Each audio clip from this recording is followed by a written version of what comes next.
Hola, Dios bendiga a todos mis hermanos en Cristo. Bienvenidos a tu Instituto Bíblico Virtual Biblia Estudio TV, donde vas a aprender a escudriñar la palabra de Dios, vas a aprender a interpretarla y vas a aprender a usar las reglas hermenéuticas y sobre todo vas a aprender a crecer en el conocimiento de Cristo. Lo que te enseñamos aquí, jóvenes, no lo vas a aprender en ninguna escuela bíblica, en ningún instituto bíblico, ni en ninguna universidad teológica. Para que lo tenga bien claro, esto está comprobado y damos gloria a Dios por esta victoria. Soy Víctor Cáceres, tu hermano en Cristo. Vamos a entrar en materia rapidito, pero no sin antes saludar a toda la audiencia de nuestro canal Biblia Estudio TV, nuestra gente linda de Venezuela, Colombia, México, República Dominicana, Panamá, Honduras, Ecuador, El Salvador y Puerto Rico. También quiero saludar a nuestros hermanos católicos, esto es bien importante, y a nuestros amigos inconversos. Un abrazo en el amor de Jesucristo. Quiero decirles que ustedes son importantes para mí. Sin ustedes, la audiencia, esto no hubiera sido posible. Doy gracias a Dios por ustedes, porque todas las semanas sacan un espacio de su ocupada agenda para educarse en las Sagradas Escrituras. Esa es la mejor decisión. Les invito a que cada día se empeñen más y más en el crecimiento, en el conocimiento y en su relación personal con Dios por medio de Jesucristo. Jesucristo es nuestro todo. Continuamos hoy con nuestra serie titulada Doctrinas que matan dentro de las iglesias evangélicas. Hoy continuamos con la última parte del tema, donde van los muertos y el infierno, presente o futuro. Nos falta discutir, como le dije, 1 de Pedro 3, 18, 19. Cristo fue al infierno a predicar. Mateo 5, 29, Mateo 10, 28, 2 de Corintios 5, ausentes del cuerpo y presentes al Señor. Es un tema excelente. Y con todo esto espero, ¿verdad?, que por lo menos hayan aprendido básicamente el tema de los muertos y del infierno. No quiero decir con esto que no vamos a tocar este tema más. Estos son temas que siempre van a estar involucrados en todos nuestros estudios. No olvides compartir esto con tus amigos y tus familiares. Tome 2 segundos, comparte este estudio para que terminado usted pueda comentar con sus amigos, con sus familiares, y cualquier pregunta o duda que surja, hágalo por medio de los comentarios. Yo siempre contesto los comentarios negativos o positivos. Miren este video hasta el final. En la última parte traigo algo que en ningún sitio se lo van a enseñar acerca de la experiencia de Cristo y el infierno. Ojo con esto. Y ahora sí, vamos a buscar la dirección del Espíritu Santo en oración. Padre, te damos gracias por tu amor y por tu misericordia y por esta oportunidad que tú nos permites nuevamente de poder compartir tu palabra y enseñar tu palabra a toda esta audiencia que semana tras semana sacan de su agenda ocupada un tiempo para dedicártelo, para escudriñar las Escrituras. Señor, que hoy tú nos des el entendimiento que necesitamos y que tú nos des una mente objetiva para que podamos entender a tu verdad absoluta. Te lo pido, Señor amado, en el dulce nombre de tu Hijo amado Jesucristo. Amén. Como verán, ya no tengo el inmovilizador. Así que, aunque todavía estoy lidiando con mi brazo derecho, pero yo espero en el Señor que ya dentro de un par de semanitas pues poder desenvolverme mejor. Hoy no tengo nada, no tengo ni batida, ni tengo cafecito, pues sí que hoy nos vamos a capela. Les voy a pedir que busquen sus Biblias y las abran según los textos que vamos a estudiar. Así que abróchense los cinturones. ¿Listos? Y despegamos. El tema de hoy es un tema para valientes, los que estudian la palabra de Dios. Le invito a sentarnos en la mesa y a comer alimentos sólidos. Ahora lamento decirle que no tenemos biberones. Si usted es muy sensitivo a la verdad bíblica, mi deber es invitarlo a que se cambie de canal, busque los programas de entretenimiento que tienen nuestras iglesias, muchas de ellas, ¿verdad? Hoy día, y disfrútelos. Muchas de nuestras iglesias de hoy están supercargadas de actividades, pero muy pocas tienen un programa de discipulado. Es lamentable. Mientras buscan sus Biblias, quiero aclarar unos puntos de la primera parte. Dije en la primera parte que Enoc fue el único que murió salvo en el periodo antediluviano. Por lo menos es el que la Biblia registra. Pero podemos entender que el haber caminado con Dios y morir pudiera representar a todos los que murieron salvos en esa primera época de la iglesia. Estamos hablando de Adán, de Eva, de Abel, de la descendencia de Set y algunos otros, no se sabe. No sé si lo he dicho anteriormente.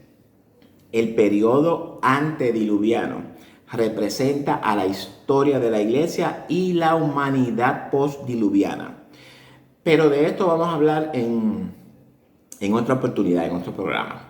Y por último, el tema de Elías. Aclaro que lo que dije fue una representación de los juicios de Dios contra Israel y Judá.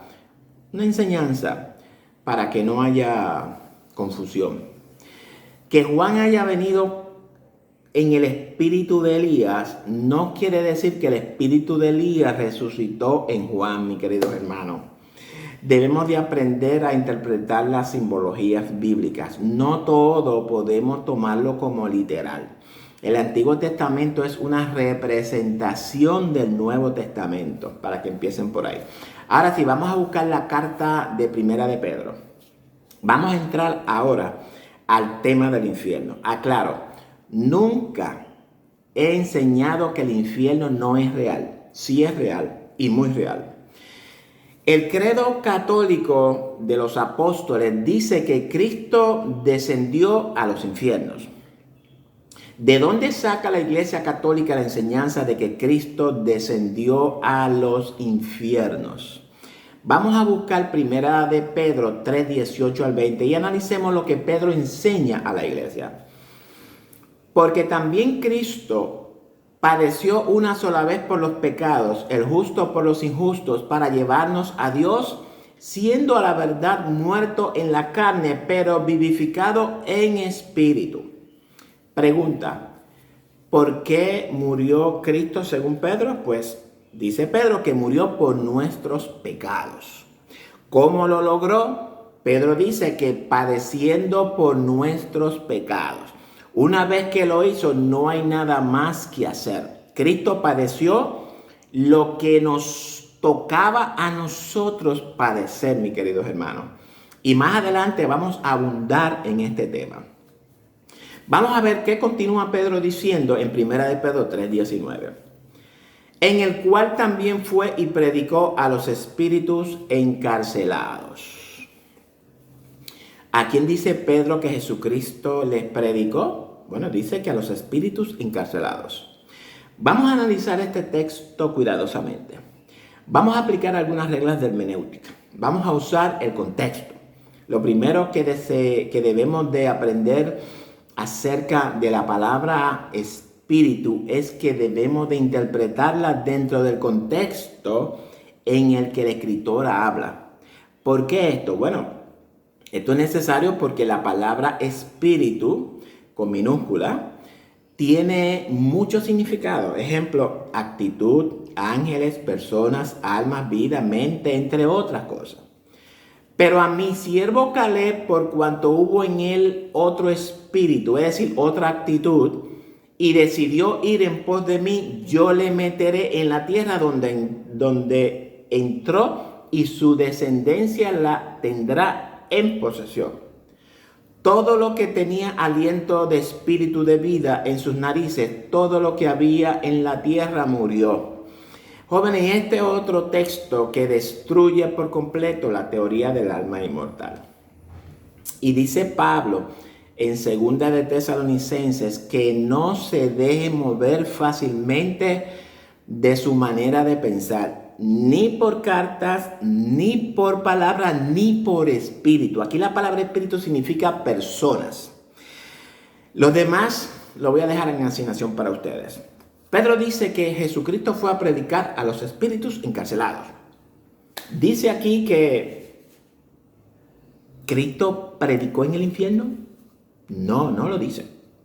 Si la palabra infierno no aparece aquí, ya estamos mal con la interpretación católica. Dijimos que Jesús fue y predicó. Ahora bien, ¿qué es predicar?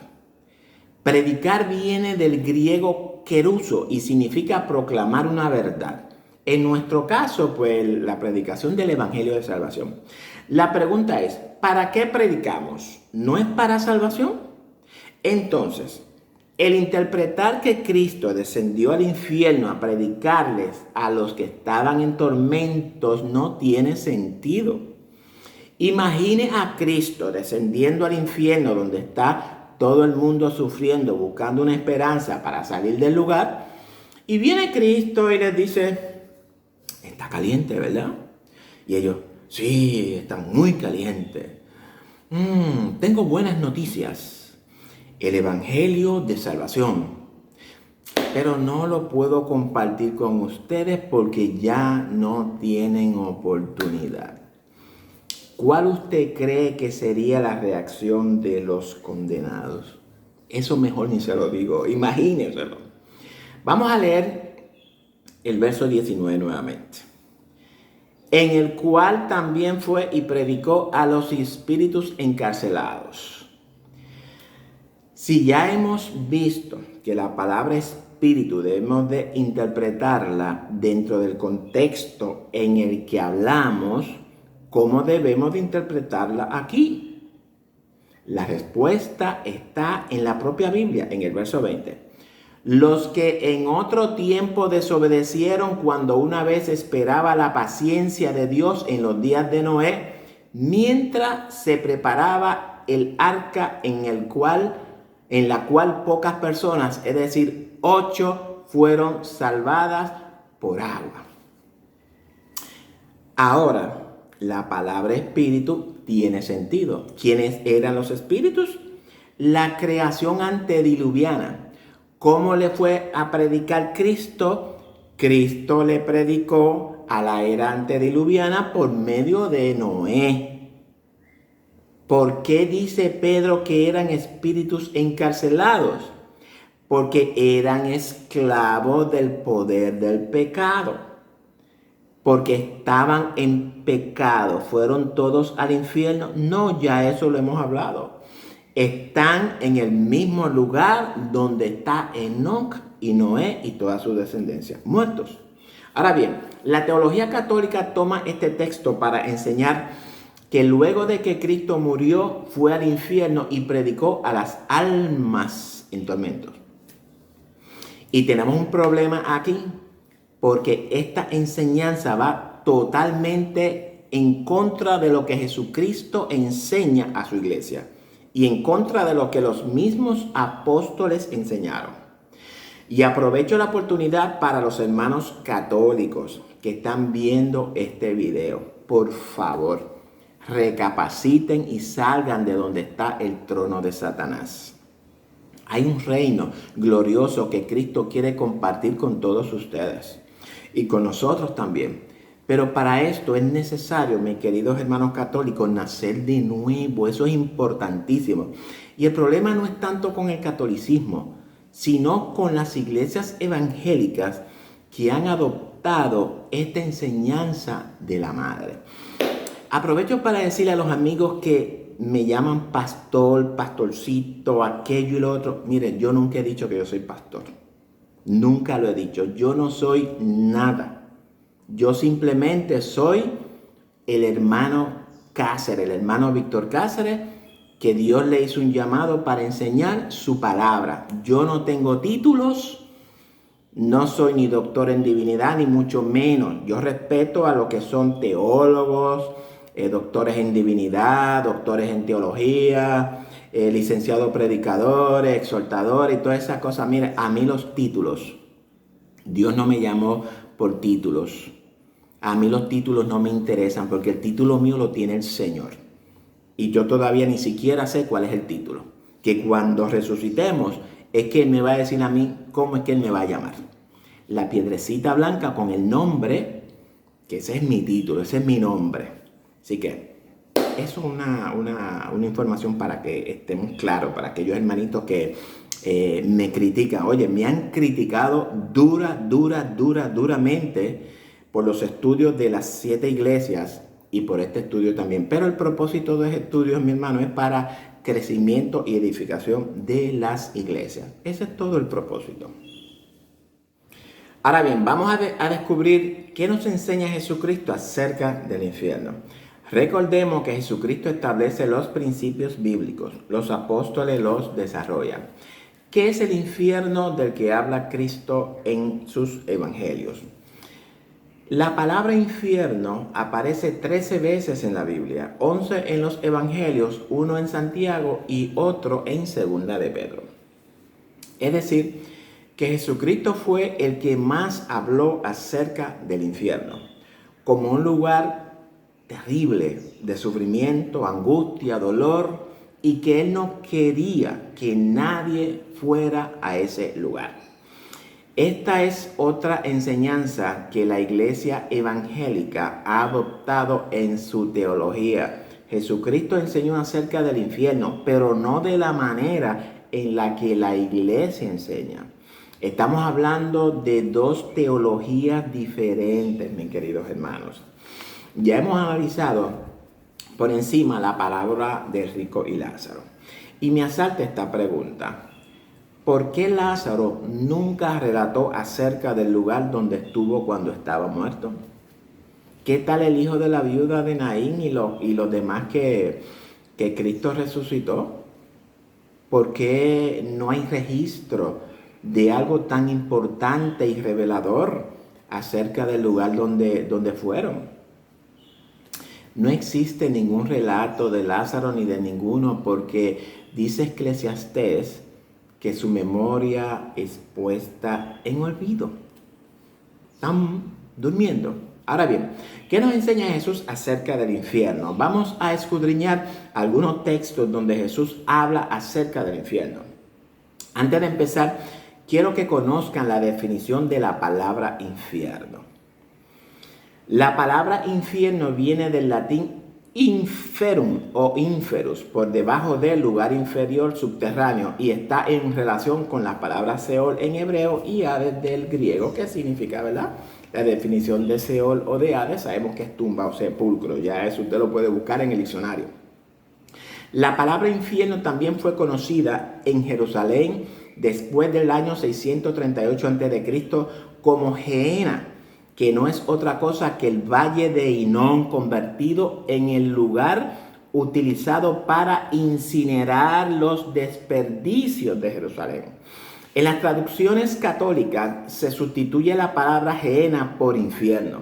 También la palabra infierno como Tártaro, que es de la mitología griega, que era un abismo profundo usado como una mazmorra de sufrimiento y prisión para los titanes. Y por último tenemos a Dante Alighieri, autor de la Divina Comedia, el cual para el siglo XIII en sus novelas hizo descripciones del infierno, del purgatorio y del paraíso. Hay otras creencias en cuanto al infierno como ¿verdad? Hay muchas religiones como lugar de tormento. Sin embargo, todas son suposiciones, tradiciones y mitos. No es real. Volvemos a la pregunta, ¿qué es el infierno del que habla Cristo en los evangelios? En otras ocasiones lo he dicho y ahora lo voy a repetir. Cristo durante su ministerio terrenal, en sus enseñanzas, usaba palabras, parábolas conocidas por el pueblo, ilustraciones para llevar con más claridad sus enseñanzas, jóvenes. La palabra Gehenna era conocido por todo el pueblo. Cuando Cristo menciona la palabra Gehenna, el pueblo inmediatamente lo relaciona ¿con qué? Con el crematorio. Jesús usa esa palabra para relacionarla con el lugar de tormento que le espera a todos los pecadores como resultado del juicio final por su desobediencia. No obstante, debemos de tener mucho cuidado al estudiar las palabras de Cristo. Cristo, al igual que el Padre, habla en su eternidad, no en nuestro tiempo, jóvenes. Eso es bien importante. Vamos a buscar los textos donde Jesús usa la palabra infierno y lo vamos a analizar para que podamos entender lo que digo. Vamos a leer Mateo 5, 29 al 30. Y esto lo dice Jesús con relación al adulterio. Por tanto, si tu ojo derecho te es ocasión de caer, sácalo y échalo de ti, pues mejor te es que se pierda uno de tus miembros y no que todo tu cuerpo, ojo, sea echado al infierno. Y si tu mano derecha te es ocasión de caer, córtala y échala de ti, pues mejor es que se pierda uno de tus miembros y que no todo tu cuerpo, y vuelvo a repetir, sea echado al infierno. Si recordamos lo que aprendimos en el video anterior acerca de la parábola de rico y Lázaro, ¿qué particularidad encontramos en estos textos con la parábola? Si se pudieron dar cuenta, vemos aquí también a Jesús refiriéndose a las personas con sus cuerpos de la misma manera en la que se refiere en la parábola. Si tu ojo derecho te es ocasión de caer, sácatelo, porque es mejor que se pierda uno de tus miembros y que no todo tu cuerpo sea echado al infierno. Y lo mismo dice de la mano derecha. Ahora bien, primeramente, quiero que sepan que Cristo no se refiere a que usted se saque el ojo literalmente. No quiero que alguno de ustedes pues se me queden tuerto o manco, una cosa de esa. Jesús se refiere a que corrijamos lo que está mal en nosotros. Porque si continuamos viviendo una vida pecaminosa, nuestro destino es el infierno. Una pregunta. ¿En qué tiempo habla Cristo? ¿Presente, pasado o futuro? Habla para nosotros en el futuro de la humanidad, pero en el presente de Él. ¿Qué va a ir al infierno? ¿Su alma o todo su cuerpo? Todo su cuerpo, dice Jesús. Entonces, si la teoría del alma inmortal fuera cierta, ¿por qué Jesús dice que todo el cuerpo irá al infierno? La respuesta es sencilla. Cuando Cristo habla del infierno, se refiere al destino final después del juicio. Ya lo dije anteriormente, no se refiere que si muere hoy mismo va a ir al infierno.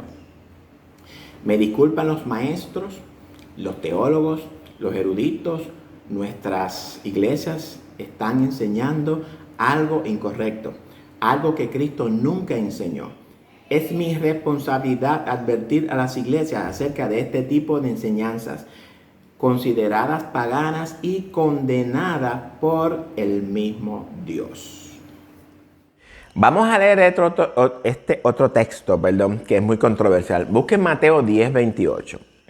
Y no temáis a los que matan el cuerpo, mas el alma no pueden matar. Temed más bien a aquel que puede destruir el alma y el cuerpo en el infierno. En este texto tenemos problemas. Y aquí fue donde la puerca retorció el rabo. Porque el mismo Cristo dice que el alma no se puede matar. Y en este texto Cristo junta al alma y al cuerpo. ¿Qué habrá querido decir Jesús con esto? Yo imagino a los hermanitos capciosos preguntándose o diciendo, ¿y con esta? ¿Cómo te quedó el ojo? Sencillo, jóvenes. Una vez aprendemos que la Biblia no se puede contradecir, es nuestra responsabilidad cuando estamos delante de textos como este que aparentemente contradice lo que la Biblia enseña, buscar el significado dentro del contexto inmediato, del contexto del capítulo, dentro del contexto del libro de la carta. o dentro del contexto de la Biblia completa. Pero la Biblia no se contradice, mis queridos hermanos. La Biblia es su propio intérprete. La interpretación correcta de lo que Cristo quiere decir en este texto lo encontramos en el contexto inmediato.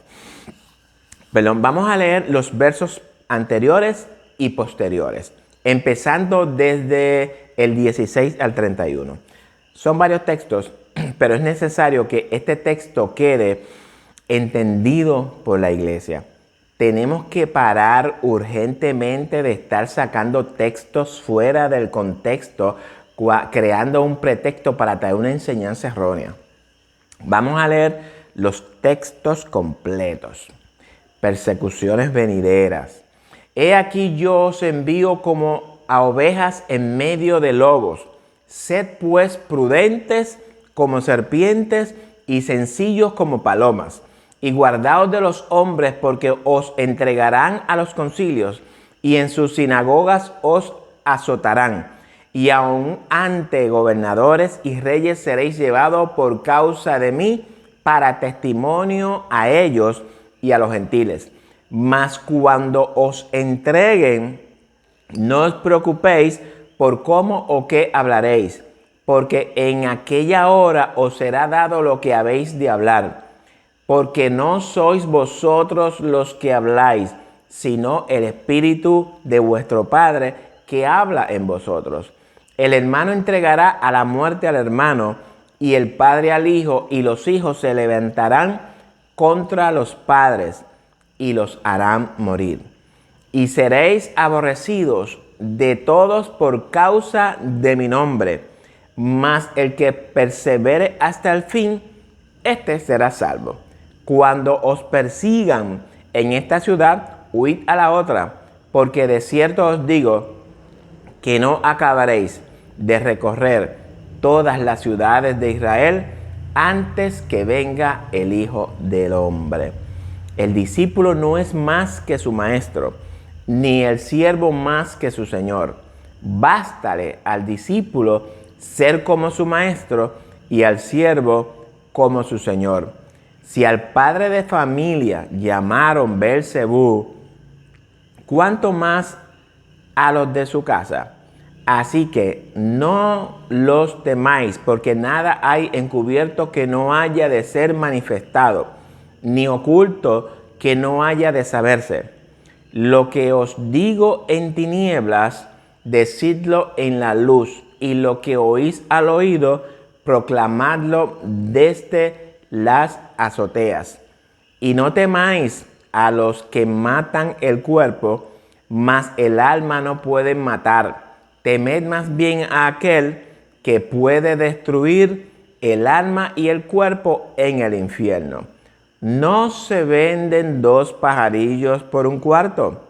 Con todo, ni uno de ellos cae a tierra sin vuestro Padre. Pues aún vosotros, aún vuestros cabellos están todos contados. Así que no temáis, más valéis vosotros que muchos pajarillos. Bueno, ya leímos el texto. Si logramos entender el contexto, les aseguro que tendremos la interpretación correcta de lo que Cristo quiso decir con el texto de Mateo 10:28. ¿Qué nos dice el contexto?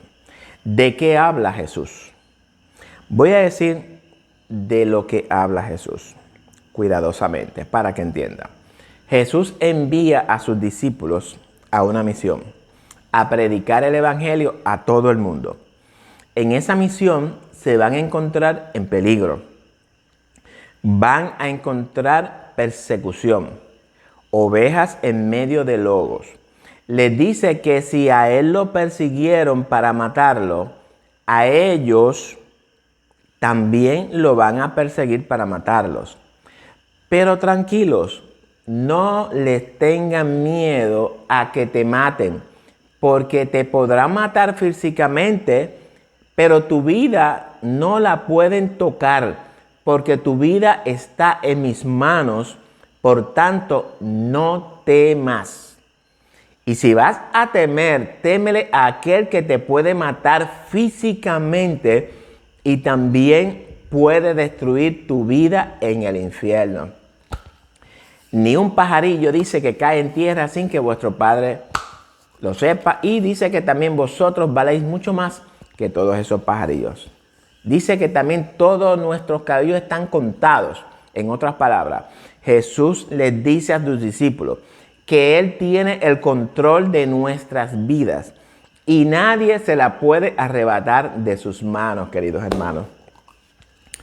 Este es un texto de ánimo, de esperanza y de seguridad para todos nosotros, los que salimos a predicar la palabra. Vamos a analizar otro texto de los evangelios. El ladrón en la cruz. Lucas 23, 42-43. Dijo a Jesús: acuérdate de mí cuando vengas en tu reino. Entonces Jesús le dijo: de cierto te digo que hoy estarás conmigo en el paraíso. Y este es uno de los textos que más ha dado de qué hablar.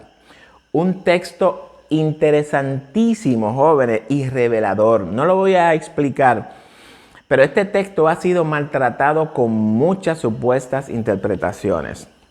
Que si la coma va aquí, que si la coma va allá, que si esto, que si aquello. Vamos a analizar dónde está el paraíso, ¿en la tierra o en el cielo?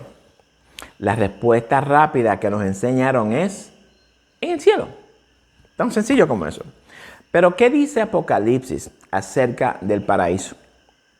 Búsquense Apocalipsis 2:7. El que tiene oído, oiga lo que el Espíritu dice a las iglesias. Al que venciere le daré a comer del árbol de la vida, el cual está en medio del paraíso de Dios. Entonces, el árbol de la vida se encuentra en medio del paraíso de Dios. Interesante. ¿Cuál otro nombre usa la Biblia para paraíso? Busquen Génesis 3:24. Echó pues fuera al hombre y puso al oriente del huerto de Edén querubines y una espada encendida que se revolvía por todos los lados para guardar el camino del árbol de la vida. ¿Dónde dice Dios que está el árbol de la vida? El árbol de la vida está en el paraíso o en el huerto de Edén. Y para Dios es lo mismo. Y nosotros debemos de entenderlo de la misma manera. ¿Dónde está el huerto de Edén? En Génesis dice que está en la tierra. Por tanto, vamos a analizar la petición del ladrón nuevamente, jóvenes, porque esto tenemos que entenderlo. Y dijo a Jesús: acuérdate de mí cuando vengas en tu reino. ¿Cuándo dice el ladrón? Cuando Cristo venga en su reino. ¿Cristo ya vino? Todavía Cristo no ha venido, jóvenes. Entonces Jesús le dijo: de cierto te digo que hoy estarás conmigo en el paraíso. ¿En qué tiempo habla Cristo? Cristo habla en su eternidad. Cristo, al igual que el Padre, ve todas las cosas terminadas, jóvenes. Es necesario que aprendamos a entender a Cristo cuando habla. Cristo es la eternidad, el yo soy. Cuando la iglesia entienda que Cristo es la eternidad y habla en la eternidad, ese día vamos a entender muchas cosas que hasta hoy no hemos podido entender. Jóvenes, no podemos seguir con estas interpretaciones fuera de contexto. Ya es tiempo de que la iglesia evangélica saque fuera de sus enseñanzas todas estas teologías erróneas y volvamos a la fuente, la palabra, la verdad absoluta de Jesucristo. Soltemos los expositores. Algunas de nuestras teologías están basadas en la teología herética de la Iglesia Católica y eso en verdad me preocupa. Bueno, esperando en el Señor que todos los que están siguiendo este estudio profundo hayan entendido con claridad, o por lo menos, ¿verdad?, lo relacionado a la palabra infierno usada por Jesucristo en sus evangelios. Ok, vamos ahora a la parte final de este estudio. Nos quedan dos grandes puntos por discutir. Primer punto, ausentes del cuerpo y presentes al Señor. Segunda de Corintios 5:8. Ausentes del cuerpo y presentes al Señor. Ausentes del cuerpo y presentes al Señor. Esto se encuentra, y yo me gustaría que todos ustedes, a los que estudian la Biblia, los estudiosos de la Biblia, los que en serio estudian la palabra, que busquen sus Biblias y busquen el libro de Segunda de Corintios. Vamos a estar trabajando el capítulo 5 del 1 al 10. Mientras lo van buscando, yo les invito, como siempre, esto no es predicación, estos son estudios bíblicos, no de una manera singular, ni de una manera como todo el mundo lo está acostumbrado a ver. Aquí vamos a estudiar profundamente el significado de lo que el Espíritu Santo significó al momento de la inspiración. Así que yo les pido que tengan una mente objetiva. Una mente objetiva es necesaria para entender una verdad absoluta. Una mente objetiva es una mente que está libre de influencias emocionales. Es decir, que nuestras emociones vamos a ponerlas a un lado y vamos a entrar en conciencia, en el espíritu, para que podamos entender la correcta interpretación de la palabra. Espero que ya todos tengan Segunda de Corintios 5 del 1 al 10 y vamos a leerlo. Porque sabemos que si nuestra morada terrestre, este tabernáculo, se deshiciere, tenemos de Dios un edificio, una casa no hecha de manos, eterna en los cielos.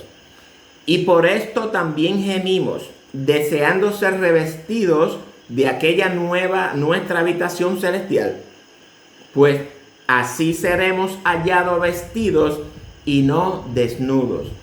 Porque asimismo los que estamos en este tabernáculo gemimos con angustia, porque no quisiéramos ser desnudados, sino revestidos, para que lo mortal sea absorbido por la vida. Mas el que nos hizo para esto mismo es Dios, quien nos ha dado las arras del Espíritu. Así que vivimos confiados siempre y sabiendo que entre tanto que estamos en el cuerpo, estamos ausentes del Señor. Porque por fe andamos, no por vista. Pero confiamos, y más quisiéramos estar ausentes del cuerpo y presentes al Señor. Por tanto, procuramos también, o ausentes o presentes, serle agradables. Porque es necesario que todos nosotros comparezcamos ante el tribunal de Cristo, para que cada uno reciba según lo que ha hecho mientras estaba en el cuerpo, sea bueno o sea malo. Antes de continuar, quiero ir al contexto, a los textos anteriores, para que entendamos de qué es lo que Pablo está hablando. Es decir, ¿por qué Pablo trajo esta expresión del capítulo? Eso se llama el contexto. Una de las reglas básicas para que nosotros podamos entender los textos o los párrafos, los pasajes.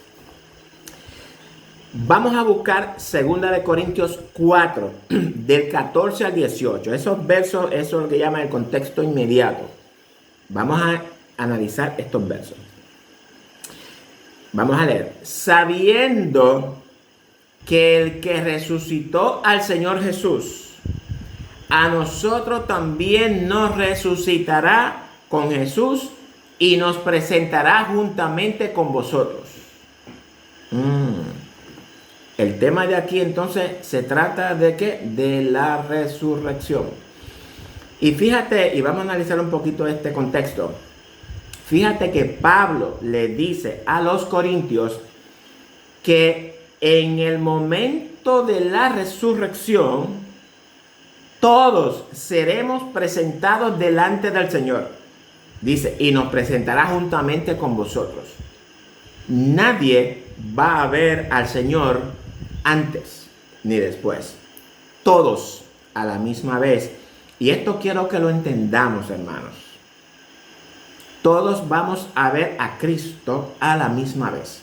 Aquí no hay acepción de personas. Aquí no hay privilegios. Todos a la misma vez. Porque todas estas cosas padecemos por amor a vosotros, para que abundando la gracia por medio de muchos, la acción de gracia sobreabunde para gloria de Dios. Por tanto, no desmayamos. Antes, aunque nuestro hombre exterior se va desgastando, el interior no obstante se renueva de día en día.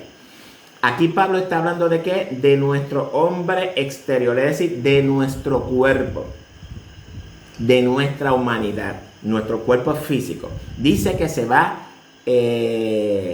desgastando, es decir, que se va desmereciendo, se va envejeciendo hasta que llegue el momento en que se deshace.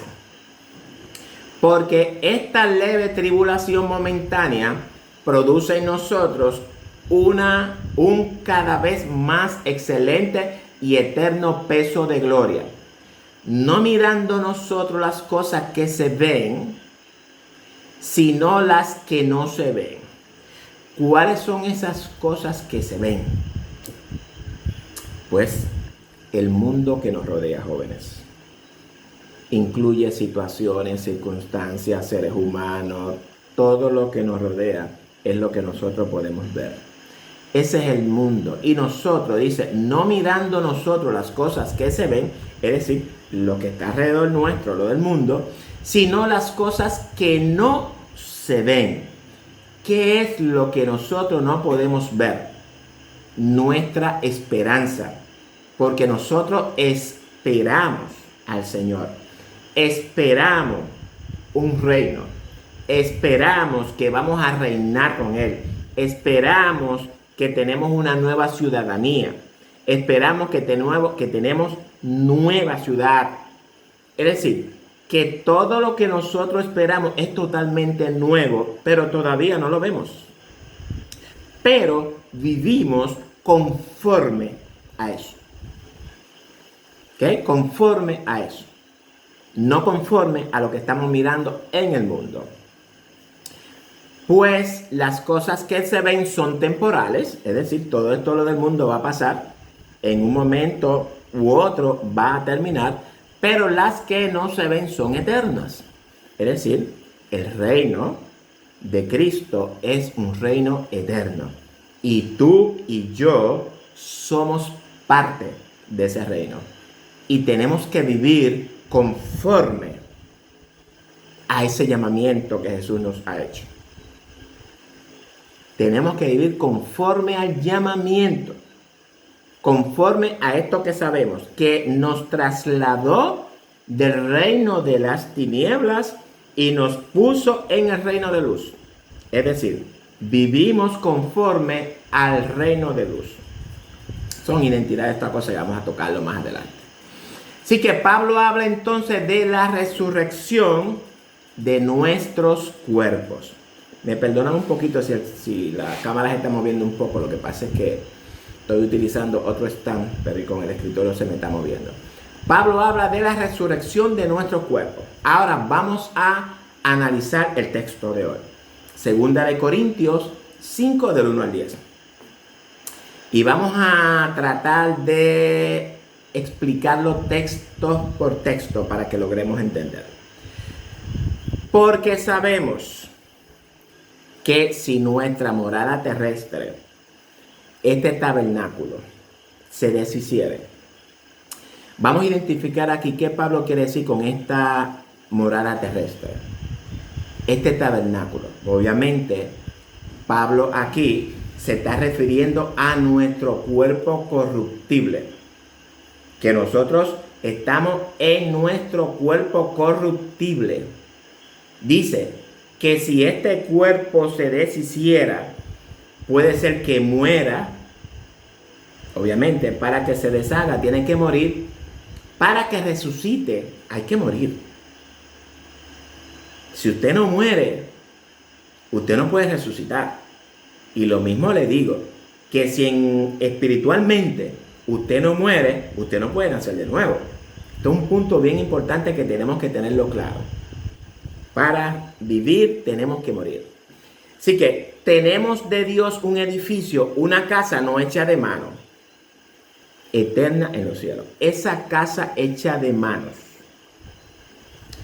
¿usted cree a qué se refiere? No se refiere a un templo en los cielos, no se refiere a unas mansiones celestiales como muchos entienden, no se refiere a que Dios tiene allí algo preparado para nosotros, no. Se refiere a nuestros cuerpos glorificados, cuerpo incorruptible, que lo tenemos preparado en la eternidad. Porque cuando resucitemos, esos cuerpos van a ser transformados. Nuestros cadáveres van a ser transformados. Y a esto es lo que Pablo se refiere con que tenemos de Dios un edificio, una casa no hecha de manos, sino de Dios, eterna en los cielos. Y por esto también gemimos. ¿Qué quiso decir Pablo con esto que también gemimos? Pablo aquí, y esto se los recomiendo a todos para que puedan entender los textos bíblicos. Tenemos que buscar, por ejemplo, si el texto no está claro dentro del contexto inmediato, tenemos que buscar entonces dentro del contexto del capítulo. Si dentro del contexto del capítulo tampoco está claro, pues tenemos que buscar dentro del contexto del libro de la carta. Y si dentro del contexto del libro de la carta tampoco está claro, pues tenemos que buscarlo dentro del contexto de la Biblia. Y Pablo aquí en Romanos, salimos, ¿verdad? En un libro nos fuimos al contexto bíblico y caímos en Romanos. Pablo en Romanos le dice a los romanos, y esto busquen Romanos 8, 22 al 23. Porque sabemos que toda creación gime a una, y a una está con dolores de parto hasta ahora. Y mira lo que dice Pablo. Y no solo ella, sino que también nosotros mismos gemimos, que tenemos las primicias del Espíritu. Nosotros también gemimos dentro de nosotros mismos, esperando la adopción. ¿La redención de quién? De nuestros cuerpos. Ahora podemos ver por qué Pablo dijo, y por esto nosotros también gemimos. Pero él no dice ahí por qué. A ese contexto tenemos que buscarlo en otra carta. Porque la Biblia, jóvenes, se complementa. Y tenemos que aprender a atar cabos, unirlo para que tengamos la idea de Pablo completa. Porque la idea de Pablo de lo que es el Evangelio, de lo que es la resurrección, lo que es la segunda venida de Cristo, eso él no lo puede exponer en una sola carta. Tenemos que mirar la visión de Pablo dentro de todas sus cartas. Analizarlas todas para que podamos tener entonces un buen contexto y podamos entonces tener un mejor entendimiento. Así que ya sabemos por qué Pablo dice por qué también gemimos. Dice, deseando ser revestidos de aquella nuestra habitación celestial. Ok, dijimos que nuestra habitación celestial se refiere a ¿qué? A nuestros cuerpos inmortales, nuestros cuerpos incorruptibles, nuestros cuerpos transformados, como usted lo quiera identificar. Pues así seremos hallados vestidos. Y cuando dice vestidos, lo que significa es resucitado y no desnudos. Y Pablo usa esta palabra desnudo para darle un sentido a la palabra, es decir, que estemos resucitados y no muertos, como estamos. Bueno, como antes de resucitar tenemos que estar muertos. Porque asimismo los que estamos en este tabernáculo, es decir, en este cuerpo corruptible, gemimos con angustia porque no quisiéramos ser desnudados. Fíjate que Pablo dice que aunque gemimos, no queremos morir, sino revestidos para que lo mortal sea absorbido por la vida. Es decir, que Pablo dice, porque así mismo los que estamos en este tabernáculo gemimos con angustia, porque no quisiéramos morir, sino que venga el Señor y nos resucite. ¿Para qué? Para que lo mortal sea absorbido por la vida. Mas el que nos hizo para esto mismo es Dios, quien nos ha dado las arras del Espíritu, es decir, un depósito de seguridad. ¿De qué? De que vamos a resucitar. Así que vivimos confiados siempre y sabiendo que entre tanto, que estamos en el cuerpo, en este cuerpo carnal corrupto, estamos ausentes del Señor. ¿Qué quiere decir Pablo? Que mientras nosotros estamos en este cuerpo corruptible, no podemos estar delante de la presencia del Señor. ¿Por qué? Porque, y esto quiero que lo entendamos bien claro, queridos hermanos, para que podamos estar delante de la presencia del Señor, no se puede si no es con cuerpos incorruptibles, resucitados. De la única manera que usted va a ver a Dios es cuando resucite. En ninguna parte de la Biblia, y mira que yo la he buscado, pero si usted la encuentra, me puede pasar un texto y me dice, en ninguna parte habla de vida en el cielo antes de la resurrección.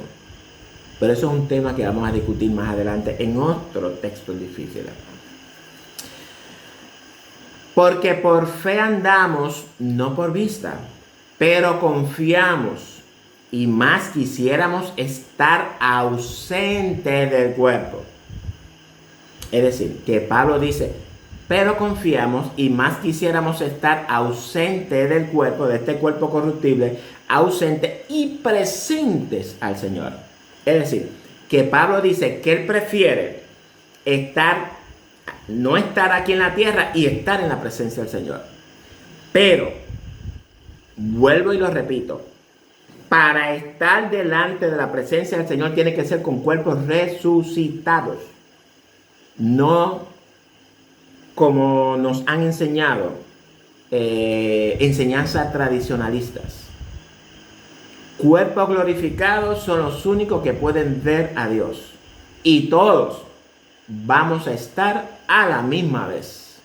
No es que se nos van a escapar. Aunque Pablo dice que los muertos en Cristo resucitan primero, luego nosotros los que queremos seremos arrebatados y todos a la misma vez vamos a encontrarnos con el Señor en las nubes.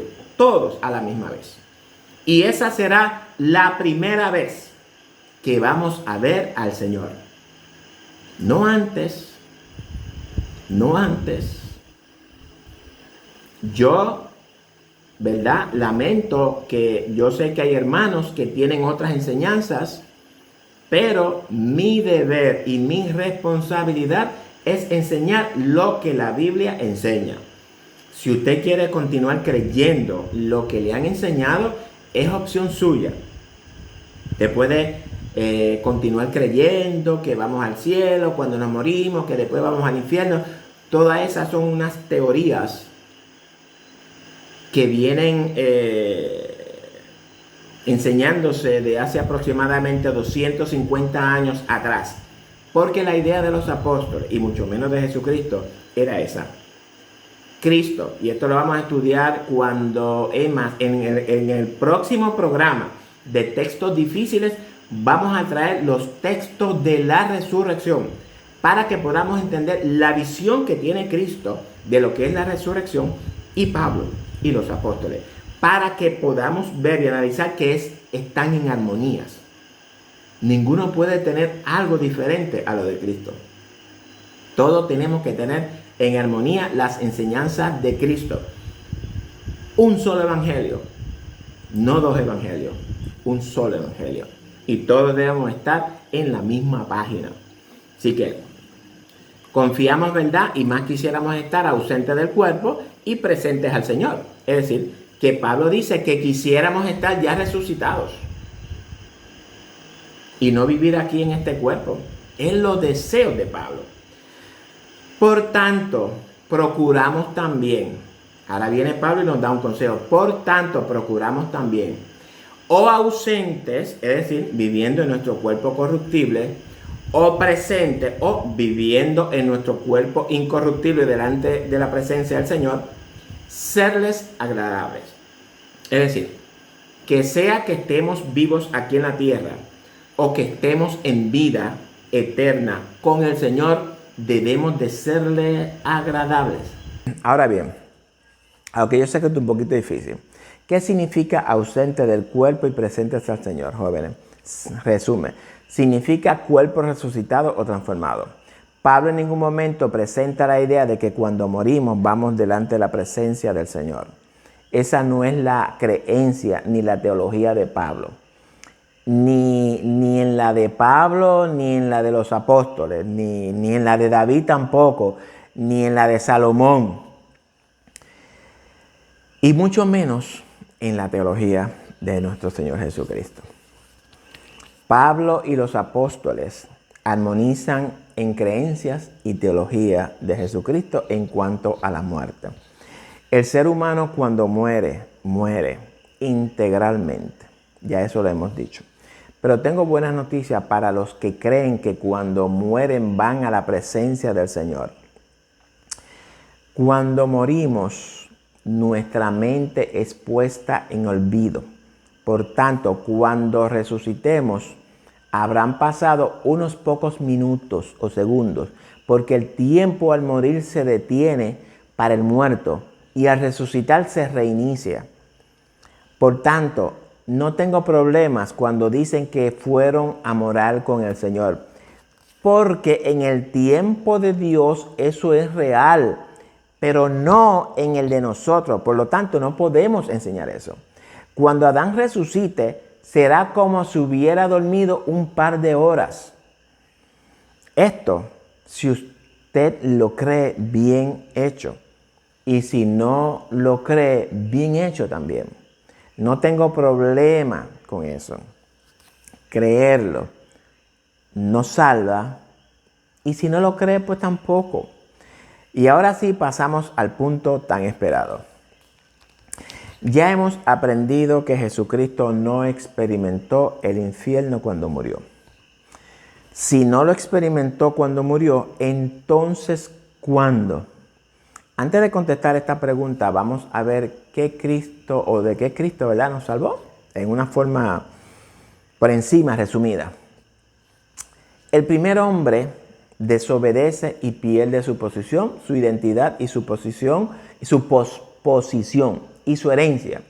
Rompe su relación íntima con Dios y como consecuencia hay una condena irrevocable sobre el hombre. Porque no hay nadie en la tierra que lo pueda reconciliar, jóvenes. Ahora bien, esa relación hay que reconciliarla. Dios promete un Salvador, pero ese Salvador tiene que ser perfecto. Y para que haya una reconciliación entre el hombre y Dios, ese Salvador tiene que ser Dios hombre, porque tiene que reconciliar dos naturalezas diferentes, la naturaleza humana con la naturaleza divina. Y por tanto, el Salvador debe de poseer ambas naturalezas, la humana y la divina. Dios envía a su Hijo unigénito a cumplir con esa misión salvadora. Pero para que Él pueda salvar a la humanidad, su Hijo tiene entonces que asumir las consecuencias del hombre, sin Él tener la culpa, primero. Las consecuencias del pecado era la separación eterna en tormento como castigo por haber desobedecido la ley de Dios. ¿Estamos claros? Cristo viene a ser entonces nuestro propiciatorio, es decir, que recibe todos nuestros pecados. Dios imputa a Cristo todos nuestros pecados. Dios nos justifica imputando su justicia sobre nosotros. Ahora bien, ¿cómo esa imputación se hace efectiva? Si Cristo no fue al infierno después de muerto, ¿cuándo entonces fue? Lógicamente, si no fue después de muerto, entonces fue antes de morir. Para que esto le quede claro a la iglesia de Jesucristo, la que cuando preguntan que quiénes se van al cielo y levantan enseguida las manos. En el momento, joven, en el momento en el que Cristo se puso en pie, luego de haber tomado la copa del pecado en el huerto de Getsemaní, bien claro, entiendan, en ese mismo instante empieza su vida infernal. ¿Qué había en la copa?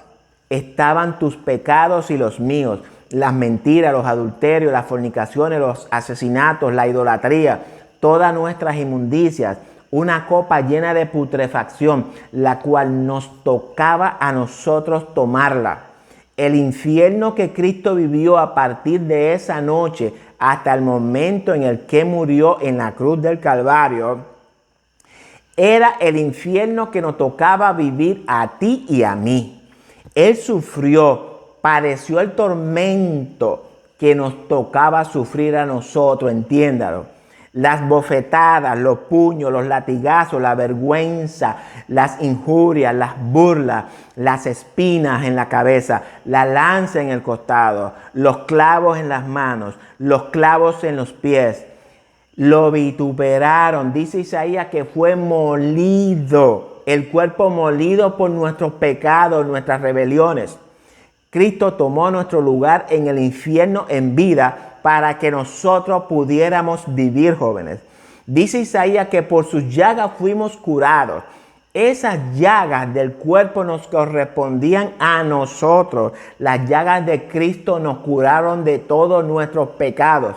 Ahora dice que nuestra vida está escondida en Él y que cuando Él se manifieste, todos seremos manifestados con Él en gloria. ¿Cuánto dan gloria a Dios por esto? Yo doy gloria a Dios por Jesucristo, por su muerte, porque si no yo no hubiera tenido vida, jóvenes. Ahora bien, ¿qué pasa con las personas que mueren sin reconocer la obra de Cristo a su favor en la cruz del Calvario? Que cuando resuciten van a tener que experimentar el infierno, el cual Cristo experimentó en vida para librarlos. Porque jóvenes, esto lo quiero que lo tengan bien claro, el infierno se experimenta en cuerpo, en vida, como Cristo lo experimentó, con la diferencia de que usted lo experimentará por la eternidad.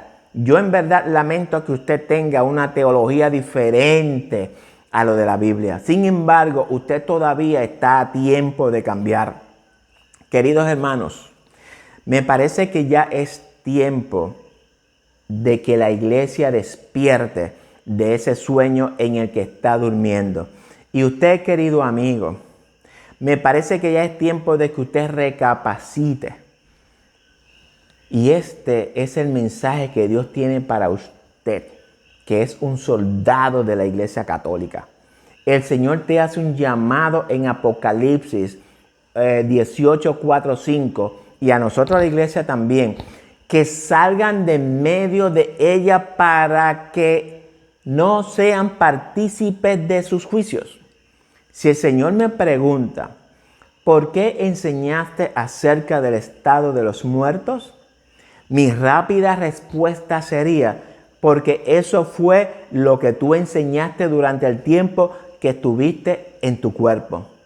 Y para reforzar mi posición, le voy también a mencionar todos los textos bíblicos en los cuales él mismo enseñó.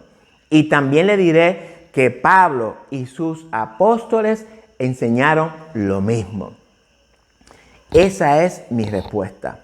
Y la respuesta de usted, ¿cuál será?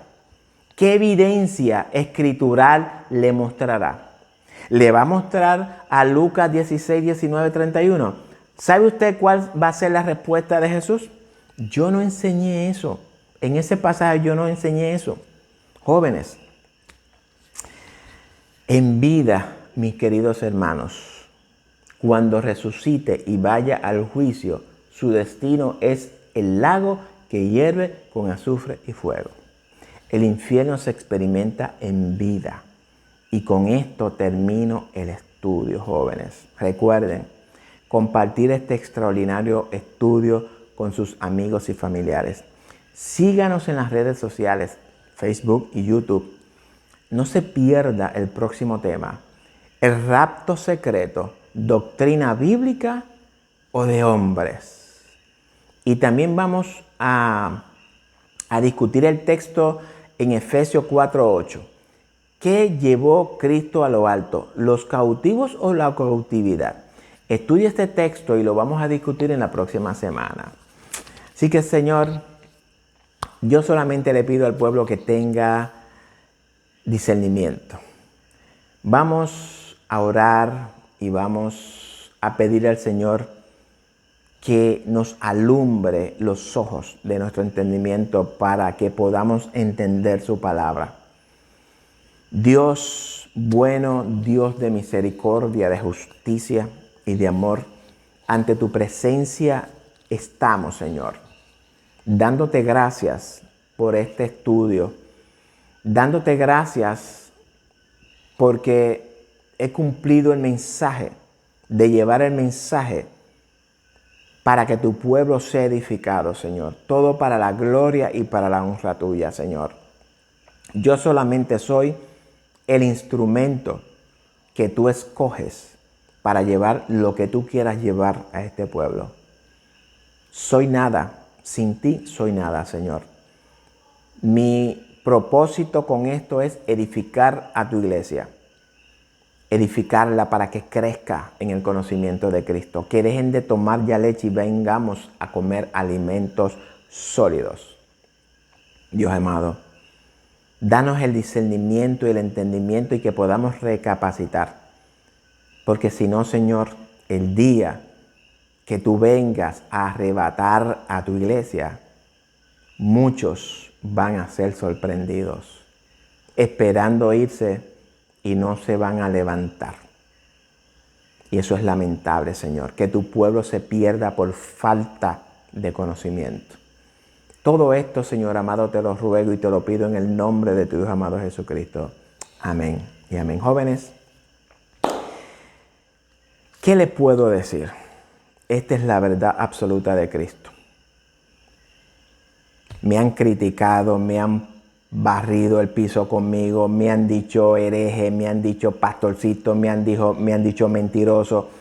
Pero yo lo único que yo sé y tengo seguridad es que si a Cristo le hicieron más que a mí, estoy tranquilo porque estoy cumpliendo su voluntad. Estoy cumpliendo el mandamiento de ir y enseñar y predicar a todo el mundo.